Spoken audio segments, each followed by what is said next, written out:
گزارے کیسے زندگی، آؤ علماء سے پوچھ لیں، آئے جو مشکل پیش کوئی،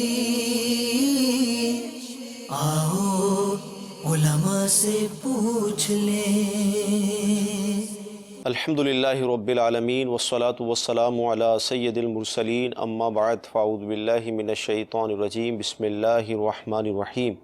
الصلاة والسلام علیک یا رسول اللہ وعلی آلک واصحابک یا حبیب اللہ، الصلاة والسلام علیک یا نبی اللہ وعلی آلک واصحابک یا نور اللہ۔ میٹھے میٹھے اسلامی بھائیوں اور مدنی چینل کے ناظرین، سلسلہ دارالفتہ اہل سنت میں آپ کو ایک بار پھر مرحبا کہتے ہیں۔ الحمدللہ عز و جل اس سلسلے میں ہم شریعت کے احکام سیکھنے کی کوشش کرتے ہیں، کوئی موضوع ہوتا ہے اس سے متعلق گفتگو کی جاتی ہے۔ آج ہمارا جو ہے وہ مہر کا موضوع ہے، ابتداءً درود پاک کی فضیلت کہ پیارے آقا مدنی مصطفیٰ صلی اللہ تعالیٰ علیہ وسلم نے ارشاد فرمایا، جس کا مفہوم ہے کہ جو 100 مرتبہ درود پاک پڑھتا ہے اس کی دونوں آنکھوں کے درمیان یہ لکھ دیا جاتا ہے کہ یہ جہنم اور نفاق سے آزاد ہے اور اسے شہداء میں شمار کیا جائے گا۔ صلو علی الحبیب صلی اللہ تعالیٰ علی محمد صلی اللہ علیہ وسلم۔ تو ابتداءً مہر پر بھی انشاءاللہ ہم کلام کریں گے، لیکن فرض علوم کورس کی اہمیت اس پر ایک سوال مفتی صاحب سے کر لیتے ہیں۔ حسد ایک ایسا باطنی گناہ ہے کہ جو نیکیوں کو برباد کر دیتا ہے۔ حسد کرنے والے کو حاسد کہتے ہیں، جو حسد کر رہا ہوتا ہے، اور جس سے حسد کیا جاتا ہے اس کو محسود کہتے ہیں۔ تو جس سے حسد کیا جا رہا ہے تو وہ حاسد کرنے والے کے شر سے کیسے بچے، کیا تدبیر اختیار کرے، اس حوالے سے ہم مفتی صاحب سے پوچھتے ہیں۔ الحمدللہ رب العالمین والصلاة والسلام علی سید الانبیاء والمرسلین۔ حسد واقعتاً ایک بہت بڑی بیماری ہے، اور اس کا اندازہ ہم یوں لگا سکتے ہیں کہ مخلوقات میں جب دنیا میں ہم انسانوں کا آنا نہیں ہوا تھا، آدم علیہ السلام کو نہیں بھیجا گیا تھا، تو مخلوقات میں سب سے پہلا جو گناہ ہوا تھا وہ گناہ حسد تھا۔ حسد کا معنی ہے کہ کسی کو اللہ تبارک و تعالیٰ نے کوئی نعمت عطا فرمائی، کوئی فضیلت عطا فرمائی، مرتبہ دیا، تو اس مرتبہ، فضیلت اور نعمت کے حوالے سے کسی دوسرے شخص کے دل میں یہ تمنا، یہ آرزو پیدا ہو کہ یہ نعمت اس سے چھین کر مجھے مل جائے، یہ بھی حسد ہے۔ اور دوسری حسد کی صورت یہ بھی ہے کہ مجھے نہ بھی ملے، اس سے بھی چھن جائے، یعنی یہ دو صورتیں جو ہیں یہ حسد کے اندر داخل ہیں۔ تو سب سے پہلا گناہ جو مخلوقات میں جس کا وقوع پذیر جو گناہ ہوا وہ حسد تھا، اس اعتبار سے کہ آدم علیہ السلام کو جب آپ کی تخلیق ہوئی تو اللہ تبارک و تعالیٰ نے ملائکہ کو حکم دیا، اور اس حکم میں شیطان بھی شامل تھا کہ آدم علیہ السلام کو سجدہ کریں، اور آدم علیہ السلام کو چونکہ خلیفہ اس زمین میں اللہ تبارک و تعالیٰ نے بنا کر بھیجنا تھا، تو جب آدم علیہ السلام کی تخلیق ہوئی اور آپ کے لیے آپ کے آگے سجدے کا حکم ملائکہ اور بشمول شیطان دیا گیا، تو شیطان کے دل میں ایک حسد کی صفت پیدا ہوئی کہ میں آگ سے پیدا ہوا اور یہ مٹی سے پیدا ہوا ہے۔ تو شیطان کا اپنی ایک لاجک تھی، آگ اوپر کی طرف اٹھتی ہے اور مٹی نیچے کی طرف جاتی ہے، تو جو بلندی کی طرف اڑنے والی چیز ہے وہ گویا افضل ہوئی بمقابلہ اس کے کہ جو نیچے کی طرف یعنی مٹی۔ تو یہ پہلا گناہ جو شیطان لعین نے جس کا ارتکاب کیا وہ حسد تھا۔ تو شیطان حاسد ہوا، اور آدم علیہ السلام کی ہستی، وہ خلیفہ کا جو ایک منصب اللہ تعالیٰ نے آپ کو عطا فرمایا، اس اعتبار سے آپ محسود، تو جس سے حسد کیا جاتا ہے وہ محسود ہوتا ہے۔ تو اب اس سے غور کر لینا چاہیے حسد کرنے والے کو کہ میں کس ٹریک پہ چل رہا ہوں، کہ یہ شیطانی صفت ہے۔ تو اب یہ محسود یعنی جس سے حسد کیا جائے گا، وہ حاسد سے، حسد کرنے والے کے شر سے کس طرح بچے؟ تو بچنے کی صورتیں یہ کچھ اختیار کی جا سکتی ہیں، جن میں سے ایک یہ کہ اللہ تبارک و تعالی نے سورہ فلق کی جو آخری آیت ہے اس کے اندر وَمِن شَرِّ حَاسِدٍ اِذَا حَسَدَ، تو سورہ فلق کی جو آخری آیت ہے، اس آخری آیت میں اللہ تبارک و تعالی اپنے محبوب کریم صلی اللہ تعالی علیہ وسلم کو چند چیزوں سے پناہ اللہ تبارک و تعالی کی حاصل کرنے کے لیے کلمات ارشاد فرمائے ہیں، تو ان میں ایک حاسد بھی ہے، وَمِن شَرِّ حَاسِدٍ اِذَا حَسَدَ، کہ حسد کرنے والا جب حسد کرے، حسد کی آگ میں جلنے لگے اور محسود کی نعمتیں دیکھ کے وہ جل بھن رہا ہو، تو اب اس کے حوالے سے پھر وہ کچھ نہ کچھ تدبیریں ایسی کرے گا کہ جس سے محسود کو نقصان پہنچے۔ صحیح۔ تو اس کے شر سے بچنے کے لیے اس سورہ فلق کی اس آخری آیت میں اس سے پناہ طلب کی گئی ہے، اللہ تعالیٰ کی پناہ حاصل کی گئی ہے۔ تو جس کو لگے کہ لوگ اس سے حسد کر رہے ہیں تو اس کو چاہیے کہ سورہ فلق کی یہ ورد کرے، صحیح، اس کے ذریعے بھی انشاءاللہ وہ محسود جس کے ساتھ حسد کیا جا رہا ہے تو وہ انشاءاللہ حاسد کے شر سے انشاءاللہ محفوظ رہے گا۔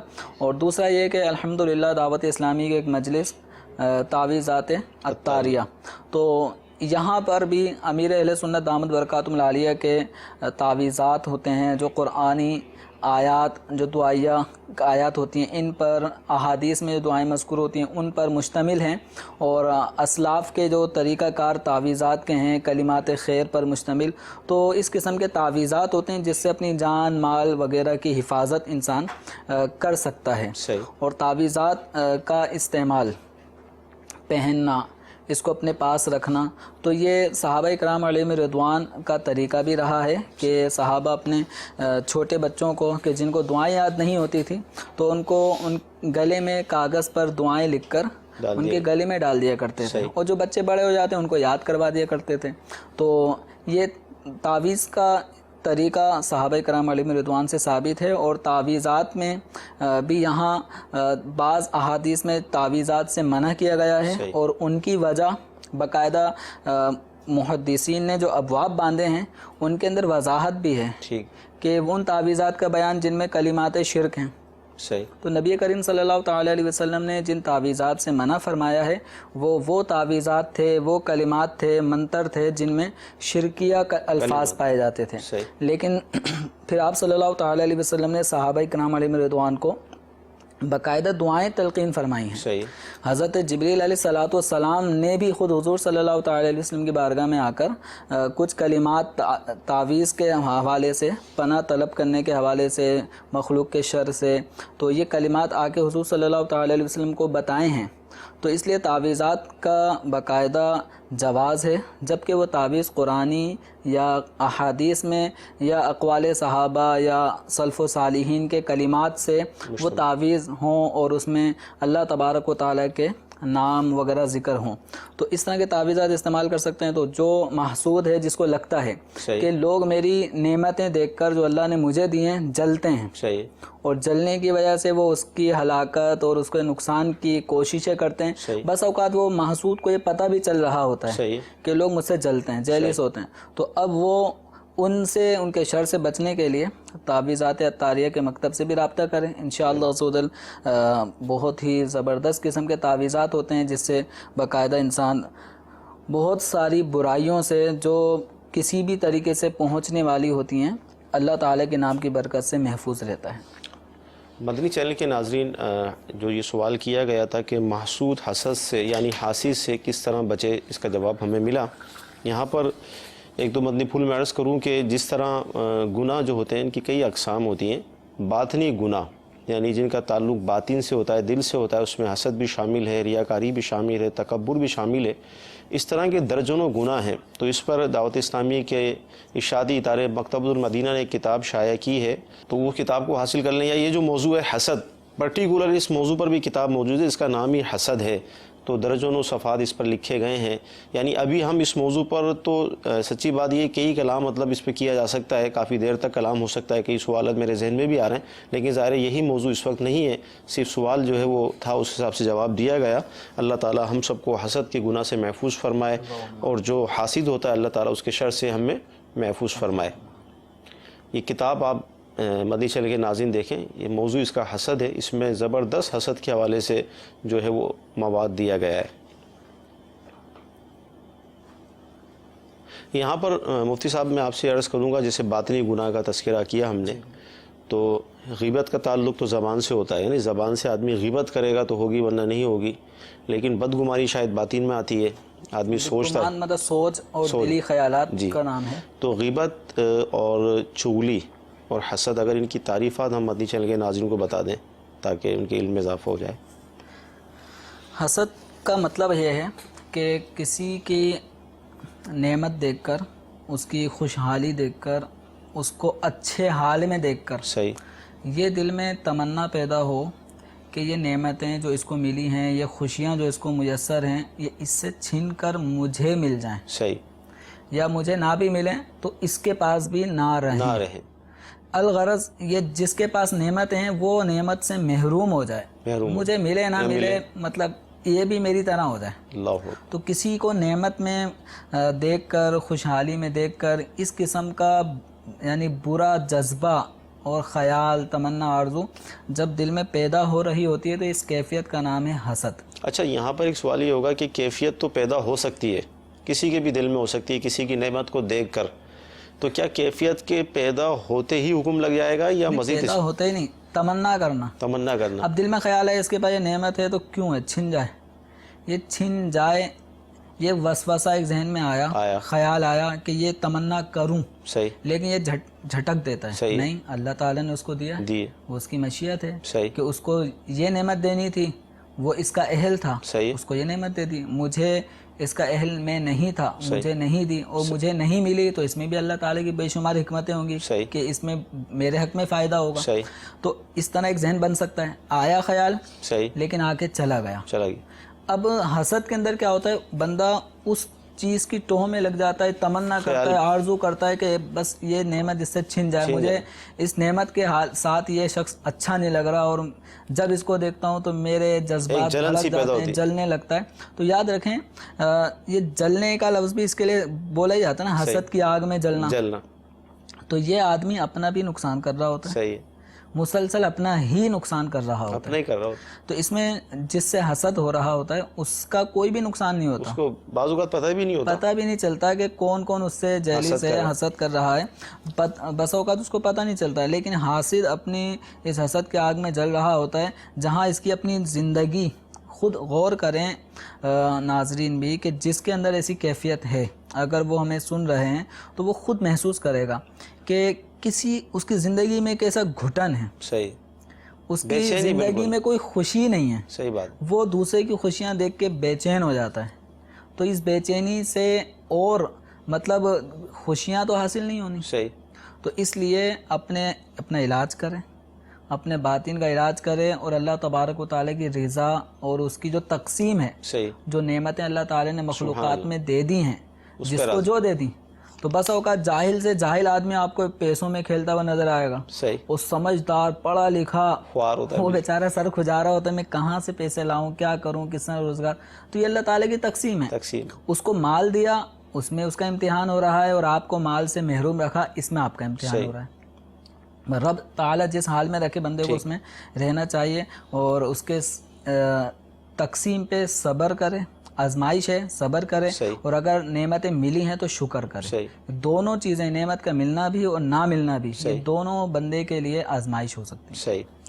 غیبت اور چغلی کی تعریف امیر اہل سنت دامت برکاتہم العالیہ نے جو بہار شریعت سے غیبت کی تباہ کاریاں، صفحہ نمبر 30 پر غیبت کی تباہ کاریاں، اس کتاب کے اندر صدر الشریعہ بدر الطریقہ حضرت علامہ مولانا مفتی محمد امجد علی اعظمی رحمۃ اللہ علیہ نے جو غیبت کی تعریف کی ہے، اس کو یوں بیان فرمایا ہے کہ کسی شخص کے پوشیدہ عیب کو اس کی برائی کرنے کے طور پر ذکر کرنا، ٹھیک ہے، تو کسی کا کوئی پوشیدہ عیب ہے، اب اس کو بیان کیا جا رہا ہے دوسرے کے آگے، اور مقصد یہ ہے کہ جس کی میں عیب بیان کر رہا ہوں اس کی برائی اس پہ ظاہر ہو جائے کہ یہ آدمی اس انداز میں بھی برائی رکھتا ہے، اس میں یہ عیب بھی موجود ہیں، تو کسی کی پوشیدہ عیب اور برائی کو اس کی برائی بیان کرنے کی نیت سے اس طرح بیان کرنا کسی کے آگے، یہ ہے غیبت۔ ٹھیک۔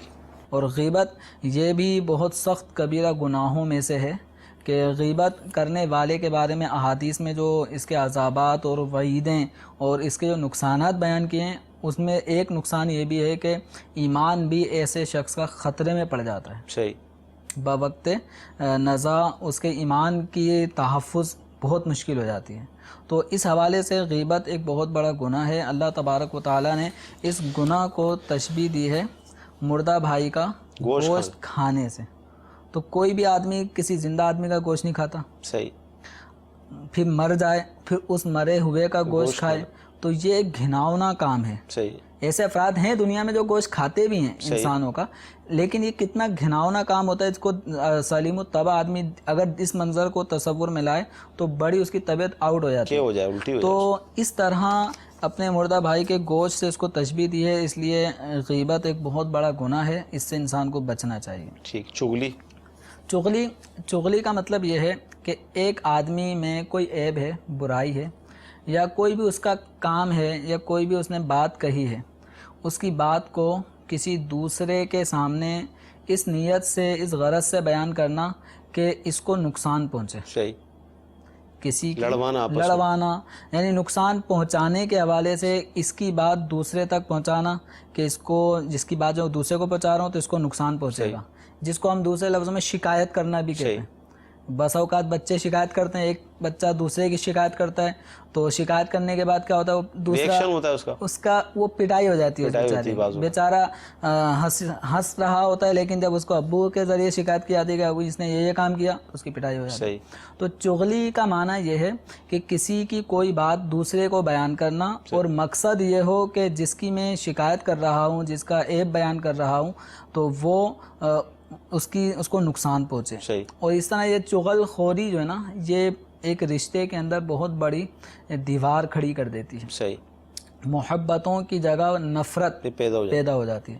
تو اس طرح یہ چغل خوری ایک ایسا مرض ہے کہ جس میں بعض لوگوں جو اس میں مبتلا ہیں، صحیح، وہ اس کے بغیر رہتے ہی نہیں ہیں۔ ان کو پتہ نہیں کیا ایک لطف آتا ہے، مزہ آتا ہے کہ جب تک وہ لڑوا نہ دیں، صحیح، دو مسلمانوں کو جب تک بھیڑا نہ دیں اور ان کے آپس کی محبتوں کو نفرت میں تبدیل نہ کر دیں، انہیں مزہ نہیں آتا، شاید کھانا ہضم نہیں ہوتا، کیا معاملات ہے۔ تو اس طرح کی صفت سے بچنا چاہیے کہ دو مسلمانوں کے مابین جو محبتیں ہیں ان کو چغل خوری کے ذریعے اس کی بات اس کو، اس کی بات اس کو، اس انداز میں بیان کرنا کہ دونوں میں جدائی ہو جائے، صحیح، اس طرح کے کام کرنا یہ چغل خوری میں شمار ہوتا ہے۔ اور چغل خور کے بارے میں فرمایا کہ یہ جنت میں داخل نہیں ہوگا، یعنی جس وقت اگر یہ حالت ایمان میں مرا، صحیح، تو جس وقت سارے مسلمان ابتداءً جنت میں داخل ہو رہے ہوں گے تو اس وقت یہ داخل جنت نہیں ہوگا۔ یہ کہاں ہوگا؟ پھر جہنم اس کا ٹھکانہ ہوگا، جب تک اللہ تعالیٰ چاہے گا اس کو عذاب دے گا۔ ہم اللہ تعالیٰ سے پناہ چاہتے ہیں۔ مدنی چینل کے ناظرین، اندازہ کیجئے کہ ہمارا اسلام، ہماری شریعت، اللہ تبارک و تعالیٰ، اس کے محبوب علیہ الصلوۃ والسلام اس چیز کو پسند نہیں فرماتے کہ دو مسلمان آپس میں لڑوائے جائیں، ایک مسلمان دوسرے مسلمان کی غیبت کرے، کوئی مسلمان کسی سے حسد کرے۔ یہ پسندیدہ اعمال نہیں ہے، یہ تو تباہی اور بربادی والے اعمال ہیں۔ تو ہمیں ان اعمال سے بچنے کی کوشش کرنی چاہیے۔ اگر بتقاضۂ بشریت اس طرح کے افعال ہم سے ہو چکے ہیں یا ہو جاتے ہیں تو اس پر ہمیں توبہ کرنی چاہیے، اس کا علاج ہمیں دریافت کرنا چاہیے کہ ان گناہوں سے کس طرح بچیں۔ اگر یہ ان گناہوں سے بچیں گے، زندگی میں ایک سکون، قلبی سکون آپ محسوس کریں گے، ایک راحت محسوس کریں گے، اور انشاءاللہ تعالیٰ اطمینان آپ محسوس کریں گے۔ ورنہ اس طرح کے گناہوں میں جو مشغول ہوتے ہیں بیچارے بے چینی ہوتے ہیں، پریشانی ہوتے ہیں، اور جس حوالے سے گناہ کیا جاتا ہے، یعنی حسد کرتے ہیں تو جس سے حسد کیا جاتا ہے اس سے کوئی نقصان نہیں پہنچتا، یہ حسد کرنے والا ہی جو ہے وہ پریشان رہتا ہے۔ غیبت کے حوالے سے میں آپ کو یہ عرض کروں گا کہ اردو زبان میں ایسی کتاب شاید آپ کو نہیں ملے گی جس میں غیبت کے حوالے سے اتنا مواد موجود ہو۔ امیر سنت نے کتاب تحریر فرمائی غیبت کی تباہ کاریاں، اس میں تقریباً 1800 ایسی مثالیں بھی پیش کی گئی ہیں جس کے ذریعے یہ پتہ چلتا ہے کہ کس طرح غیبت کی جاتی ہے۔ تو اس کتاب کو حاصل کریں، اس کا مطالعہ کریں، انشاءاللہ غیبت سے بچنے کا ذہن مضبوط ہو جائے گا۔ حضور مہر کے حوالے سے بھی ہمارا موضوع تھا آج، تو مہر کے حوالے سے کیا ارشاد فرمائیں گے کہ کیا ہوتا ہے مہر، کیا ضروری بھی ہوتا ہے، اور یہ مطلب شرعاً اس کی کیا حیثیت ہے؟ مہر، یہ شریعت مطہرہ نے جب نکاح ہوتا ہے تو نکاح کے وقت عورت کا مالی اعتبار سے ایک حق مقرر کیا ہے۔ ٹھیک، تو عورت جب نکاح ہوتا ہے تو عورت کو شریعت مطہرہ نے جو حق دیا اس کا نام مہر ہے، تو مہر کی شریعت مطہرہ نے اس کو واجب قرار دیا ہے، صحیح، یعنی مہر کے بغیر نکاح کرنا ناجائز ہے، ٹھیک ہے، لیکن نکاح ہو جائے گا صحیح، بغیر مہر کے بھی، لیکن مہر کا پھر بھی عورت کو مہر دلایا جائے گا۔ ٹھیک ہے، تو ایسی صورت میں مہر کی شریعت مطہرہ نے ایک مقدار مقرر کی ہے کمی کی جانب، ٹھیک ہے، یعنی کم از کم مہر اتنا ہوگا، ہونا چاہیے، تو وہ مقدار ہے 2 تولہ 7.5 ماشے چاندی۔ ٹھیک ہے، تو اصل میں زمانہ رسالت صلی اللہ تعالی علیہ وسلم میں جو مہر تھا، جو چاندی اور سونے کے سکے ہوتے تھے، درہم جس کو چاندی کے سکوں کو اور دینار سونے کے سکوں کو کہا جاتا تھا، تو 10 درہم آپ صلی اللہ تعالی علیہ وسلم نے مہر کی کم از کم مقدار مقرر فرمائی ہے۔ ٹھیک ہے، تو 10 درہم کو جب تولیں گے تو اس میں جو وزن بنے گا تو وہ 2 تولے 7.5 ماشے چاندی بنتا ہے۔ ٹھیک، اب 2 تولے 7.5 ماشے چاندی کو اگر ہم گراموں میں تبدیل کرتے ہیں صحیح ہے، تو 2 تولے 7.5 ماشے چاندی کا جو وزن ہے وہ 30.618 ٹھیک ہے، گرام، یعنی تقریباً 30.5 گرام سے زیادہ بنتا ہے۔ صحیح، تو اتنی کم از کم مقدار شریعت نے مقرر فرمائی ہے، یہ عورت کا حق ہے، اس سے زیادہ جتنا چاہیں مقرر کر سکتے ہیں، یعنی دینا چونکہ شوہر کو ہے صحیح، تو اس کی طاقت اور استطاعت کو بھی سامنے رکھیں۔ اب یہ نہیں کہ 1 کروڑ روپے مہر مقرر کر رہے ہیں، صحیح، وہ غریب کماتا اتنا نہیں ہے، صحیح، 1 کروڑوں تک تو وہ زندگی بھی ختم ہو جائے، کبھی اتنی اس نے کمائی نہیں کی ہوگی، تو ایسا مہر مقرر کیا جائے کہ جو آسانی سے شوہر ادا کر سکے۔ صحیح، کم از کم مقدار 2 تولہ 7.5 ماشے چاندی، اور اس سے زیادہ آپ جتنا بھی مقرر کر سکتے ہیں۔ اچھا، اس میں خاندان کا اعتبار ہوتا ہے کہ بھائی گھر میں یہ ہمارے مطلب رائج ہے اتنا ہی مہر؟ ہاں، اس کے اندر مہر جو ہوتا ہے عورت کا، اس کے خاندان میں جو اس جیسی عورت ہے، صحیح، یعنی اس کے چچا، اس کی پھوپھی، چچا کی بیٹی، پھوپھی، بہن، ان کا جو مہر ہوتا ہے، صحیح، اس مہر کو کہا جاتا ہے مہر مثل، ٹھیک ہے، یعنی اس عورت کی جس طرح مشابہ اس کی کزنیں ہیں، چچا تایا کی بیٹیاں یا پھوپھی ہیں، اس کی اپنی بہنیں ہیں، تو جو مہر ان کا مقرر کیا گیا تھا، صحیح، تو پھر وقت کے حساب سے بھی، اب جیسے پھوپھی کی شادی ہوئی تھی تو 5,000 روپے مہر ہوا تھا، وہ 25 سال پہلے، صحیح، اب اس دور کے حساب سے ریٹ بڑھ رہا ہوگا، اس وقت جو اس موقع پر اس زمانے میں جو اس کی کزنیں، چچا تایا کی بیٹیاں ہیں اور اس جیسی ہم عمر ہیں، تو اس اعتبار سے ان کا مہر اگر 25,000 چل رہا ہے، 50,000 چل رہا ہے، تو جو ان کا مہر چل رہا ہے وہ مہر مثل ہے، تو مہر مثل سے کم مہر مقرر نہیں کرنا چاہیے۔ یہ لڑکی کے جو ولی سرپرست ہیں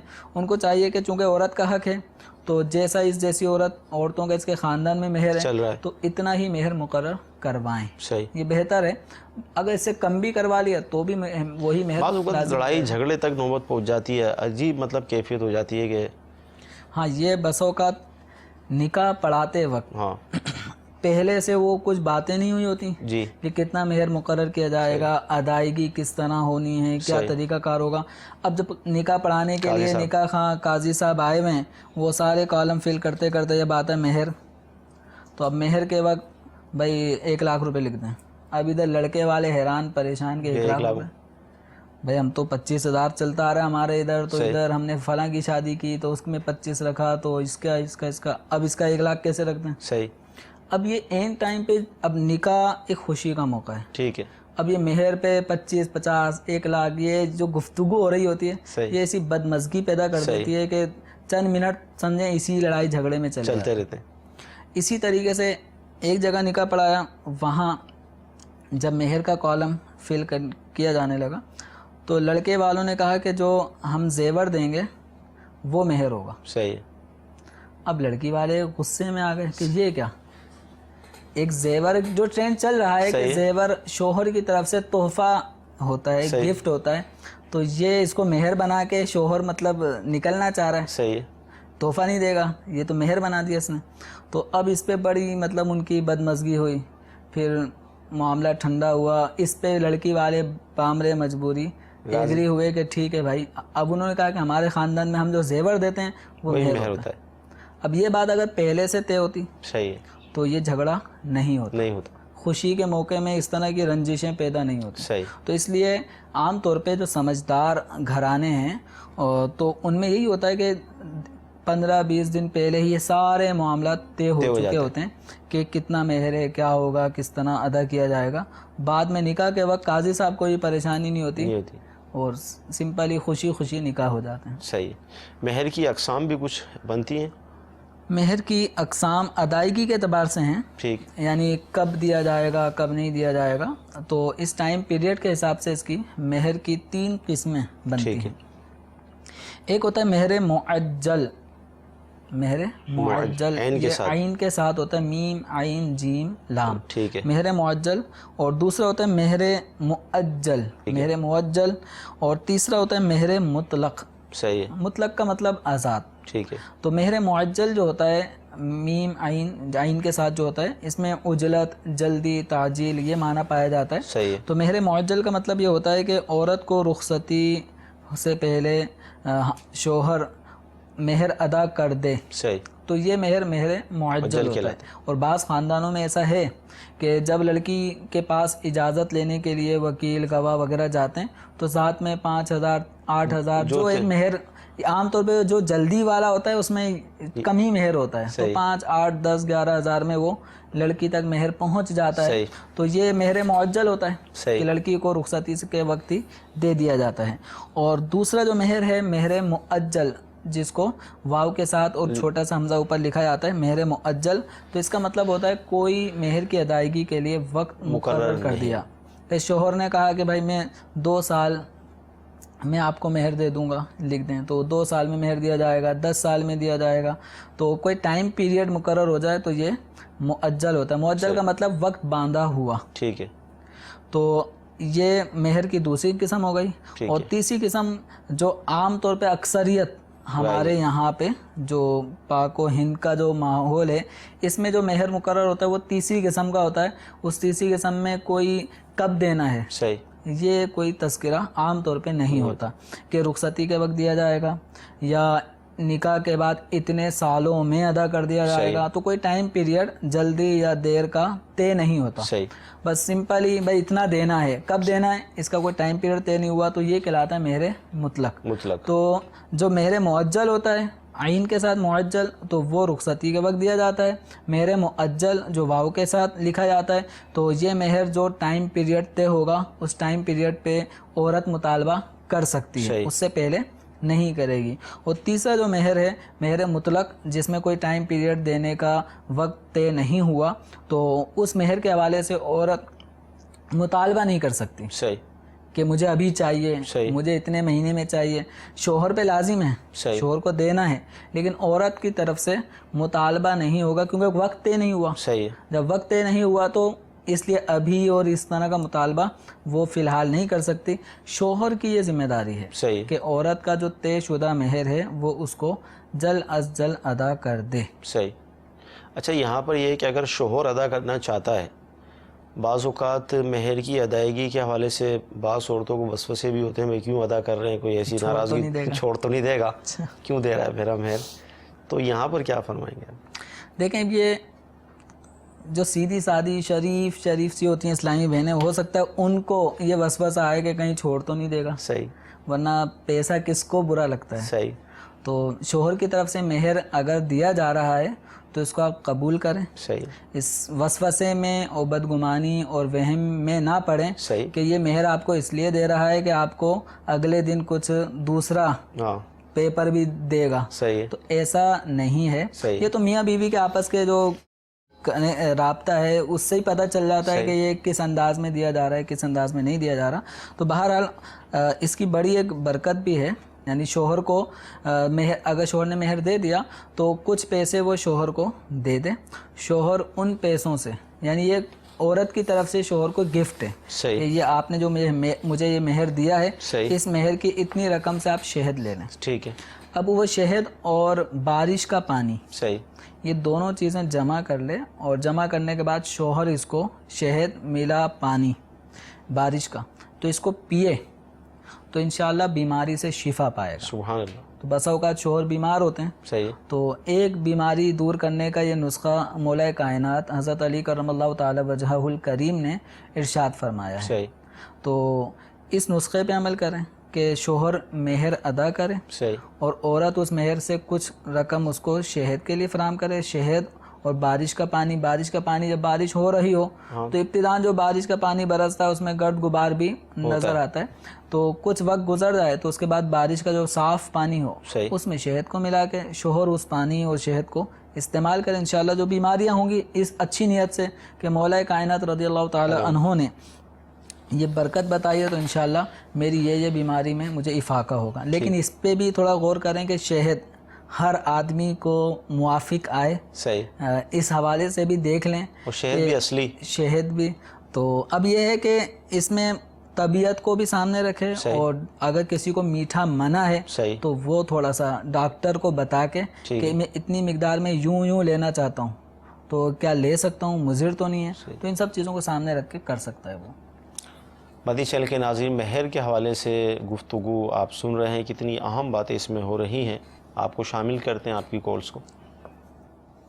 اگر کوئی اسلامی بہن 4 لاکھ 3 لاکھ مہر کی ڈیمانڈ کرے, کیا اتنا دینا جائز ہے یا اس سے کم ہم دے سکتے ہیں؟ انشاءاللہ عرض کرتے ہیں. جی اگلی کال.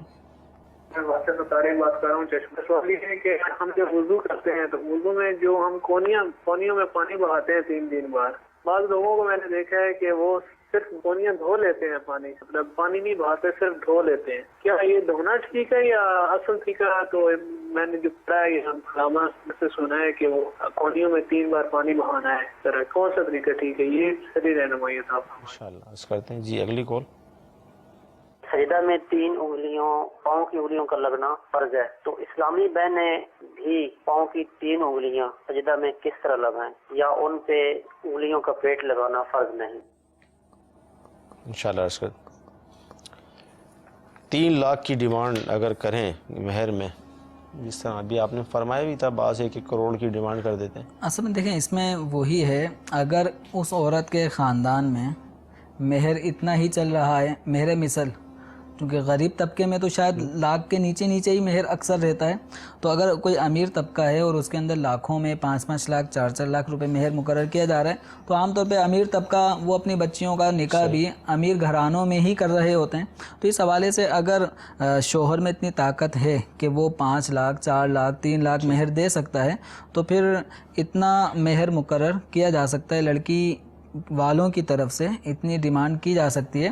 اب یہ کہ اسلامی بہن یہ کہے کہ بھائی اتنے لاکھ روپے ہی مہر ہوگا, تو عام طور پہ چونکہ اسلام حیا سکھاتا ہے اور ہمارے مسلمان خواتین میں حیا کا عنصر موجود ہے, تو عام طور پہ معاشرتی حوالے سے عورت اگر اپنے والد سے کہے کہ میرا مہر کتنا مقرر کروا رہے ہو, تو یہ تھوڑا سا اس کے والد کو بھی عجیب سا لگے گا کہ یہ اس طرح کی باتیں کر رہی ہے.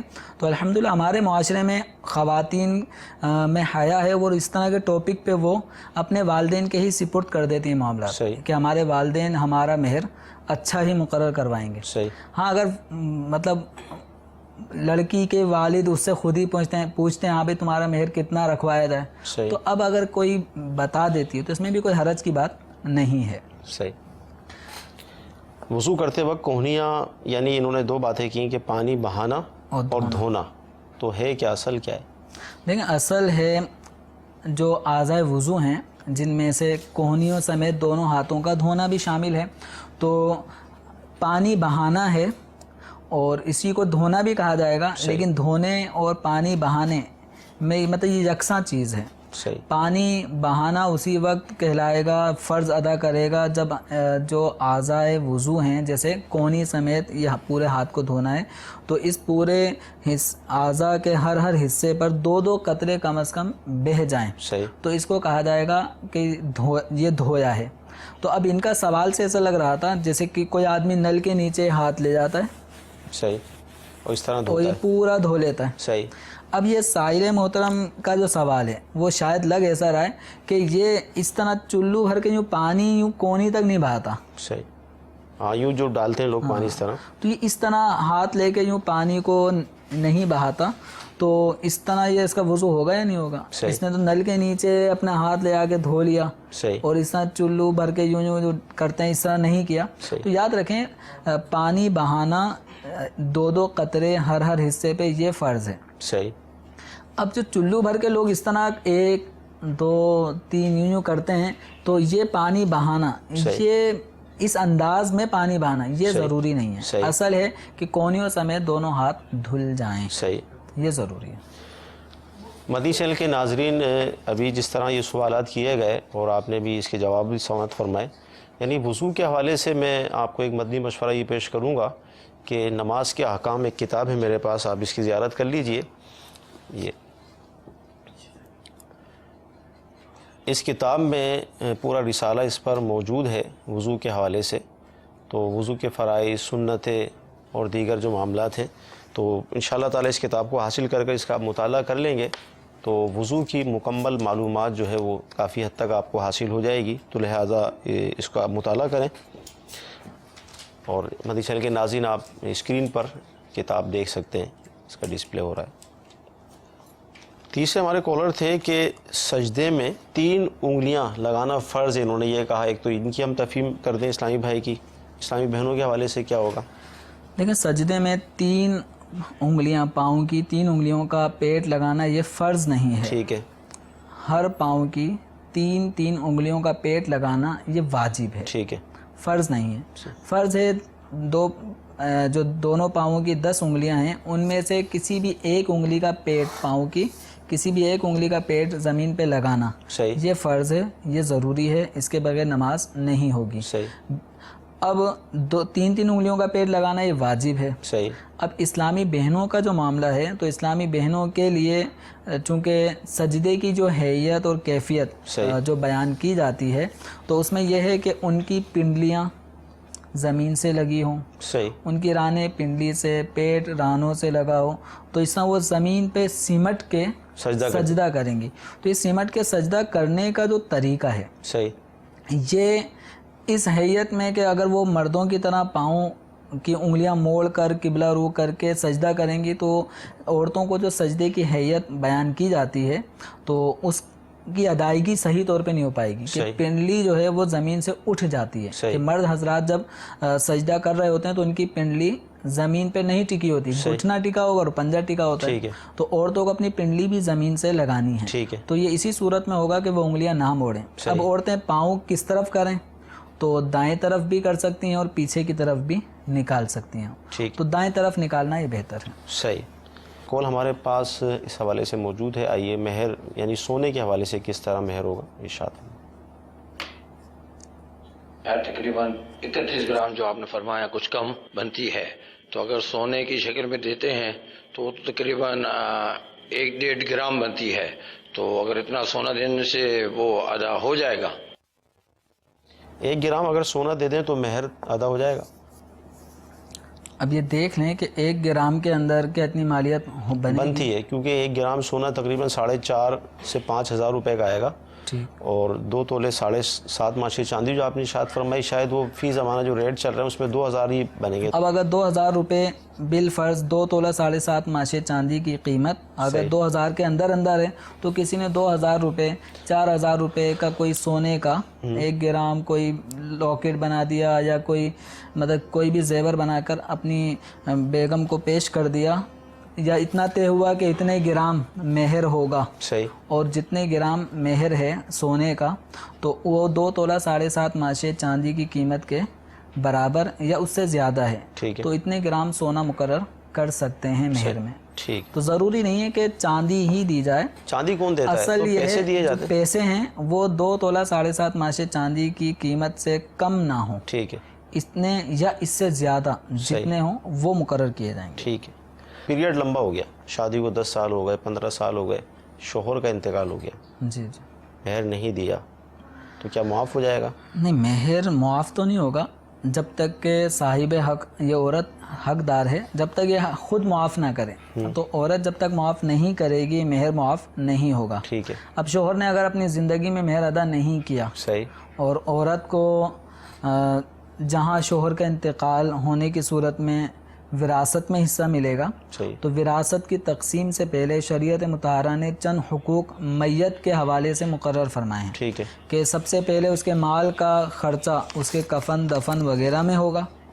اس کے اوپر اگر کوئی قرضہ ہے تو اس قرضے کی ادائیگی کی جائے گی. ٹھیک ہے. اس نے اگر کوئی وصیت کی ہے جائز وصیت تو اس کے ٹوٹل مال جو بقیہ قرض وغیرہ کو دینے کے بعد جو بچا اس کی 1/3 کے اندر اندر اس کا نفاذ کیا جائے گا. پھر جو بچے گا وہ ترکہ ہوگا.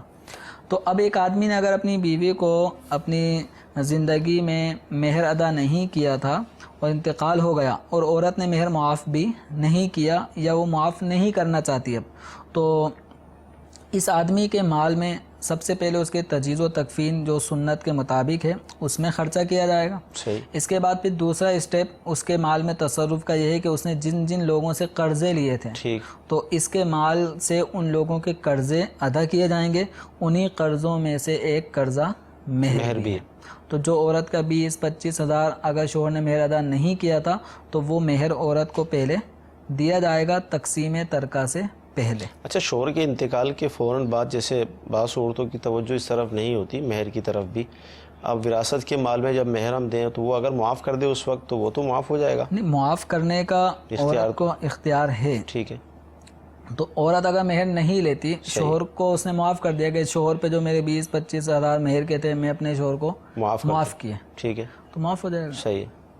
اور پہلے سے معاف کروا لیں جب زندہ تھے تو. ہاں، اب یہ ہے کہ معاف کروا لے جہاں تک معاملہ ہے. تو بعض لوگ یہ معافی کے در پہ ہو جاتے ہیں کہ معاف کریں کیے کروائے بغیر وہ جان نہیں چھوڑتے. صحیح. تو عورت سے معاف کروانا یہ مکروہ ہے، ناپسندیدہ ہے. شریعت نے ایک عورت کا حق رکھا ہے تو حقدار کو اس کا حق خوشی خوشی دینا چاہیے. تو یہ نہیں کہ اس کے پیچھے پڑ جائیں کہ معاف کرو کرو کرو. تو معاف کروانا یہ برا ہے، اچھا عمل نہیں ہے. عورت کو مہر دے دیں، دینے کے بعد اب وہ اپنی خوشی سے آپ کو واپس کر دے، جتنا چاہے دے دے، ٹوٹل دے دے. صحیح. اب وہ عورت مہر اپنا بطور قرض بھی دے سکتی ہے شوہر کو. صحیح. کہ یہ آپ کو 25 ہزار میں نے اب قرضے کے طور پہ دیا، مہر تو ادا ہو گیا، یہ قرضہ ہے. صحیح. یا ویسے ہی گفٹ کر دیں. صحیح. کہ یہ آپ کو میں نے دیے، آپ اپنے کام میں استعمال کریں، اب آپ مالک ہیں. اس طرح بھی کیا جا سکتا ہے. اچھا، اس طرح ہو سکتا ہے کہ جیسے شوہر اپنے بچوں کی امی کو مطلب تفریح مقامات پر جو لوگ لے جاتے ہیں یا عمرے پہ لے گئے یا حج پہ لے گئے یا اس طرح کا جو بھی ہم مطلب اس میں شامل کر لیں اور کہیں بھی اس میں آپ کا مہر آ گیا تھا، جو خرچہ ہوا، اتنا خرچہ کر دیا 25 ہزار تو کہاں آپ کو پورا عمرہ کرا دیا، تو اس میں تو 1 لاکھ سے زیادہ خرچہ 1 لاکھ بھر تک ہو گیا. تو اس طرح سے مہر ادا نہیں ہوتا. اچھا، مہر کی ادائیگی کا جو طریقہ ہے اس کے ہاتھ میں اماؤنٹ دے دیں. صحیح. ایک یہ کہ بھائی 25 ہزار مہر تھا، میں تمہیں عمرہ کرواتا ہوں اس کے بدلے میں. اب وہ 25 ہزار سے عمرہ کروانے میں وہ صلح ہو رہی ہے. صحیح. تو یوں کوئی صورت بن سکتی ہے مہر کی ادائیگی. لیکن عمرہ کروا دیا، اب کہا جا رہا ہے کہ وہ جو عمرہ تھا وہ سمجھو مہر بھی اس میں شامل ہو گیا، میں تو بہت زیادہ خرچہ کر دیا، اس سے زیادہ کر دیا. تو اس طرح مہر ادا نہیں ہوتا جس میں صاحب حق کو عورت کو پتہ ہی نہ چلے کہ اس کو مہر دیا جا رہا ہے. صحیح. مدنی چینل کے ناظرین، کتنا اہم معلومات ہمیں حاصل ہو رہی ہے. مزید کالز کو ہم شامل کرتے ہیں. ابو اویس محمد شمول رضا طاری عرض کر رہا ہوں. مفتی صاحب سے میرا یہ سوال یہ ہے کہ حق مہر جس کا شرعاً جو حد ہے اس سے بھی کم مقرر کیا گیا ہو، لیکن اب اسے پتہ چلا کئی سالوں کے بعد، تو اب وہ کیا کرے؟ شریعت کا جو تھا آپ نے ارشاد فرمایا تو اس سے کم مہر مقرر کیا، اب کیا کریں؟ دیکھیں، اگر مہر 10 درہم سے کم مقرر کیا گیا، مثال کے طور پہ بعض خاندانوں میں اب بھی ایسا چلا آ رہا ہے، ان کو سمجھانا پڑتا ہے. بھائی ہمارے خاندان میں 1100 روپے مہر چل رہا ہے. وہ 1100 روپے کب سے چل رہا ہے؟ تو یہ 1980 سے 1100 روپے ہی چل رہا ہے. اب 1100 اب تو 1700 بالفرض اگر مہر بنتا تو 1100 تو کم ہے. صحیح. تو اگر مہر 10 درہم چاندی جو بنتی ہے 2 تولہ 7.5 ماشی چاندی، اس سے کم مالیت کا طے ہوا ہے تو عورت کو 10 درہم یعنی 2 تولے 7.5 ماشی چاندی کی قیمت مہر ادا کروائی جائے گی. اگر کم مقرر کیا ہے تو یہ مہر دلوایا جائے گا. ٹھیک. مدنی چینل کے ناظرین، آج سلسلے میں بڑی اہم گفتگو ہوئی. ہم اللہ کی بارگاہ میں دعا کرتے ہیں کہ اللہ تعالیٰ آج کا ہمارا سلسلہ قبول فرمائے. صلو علی الحبیب صلی اللہ تعالیٰ علی محمد. گزارے کیسے زندگی، آؤ علماء سے پوچھ لیں. آئے جو مشکل پیش کوئی آؤ علماء سے پوچھ لیں.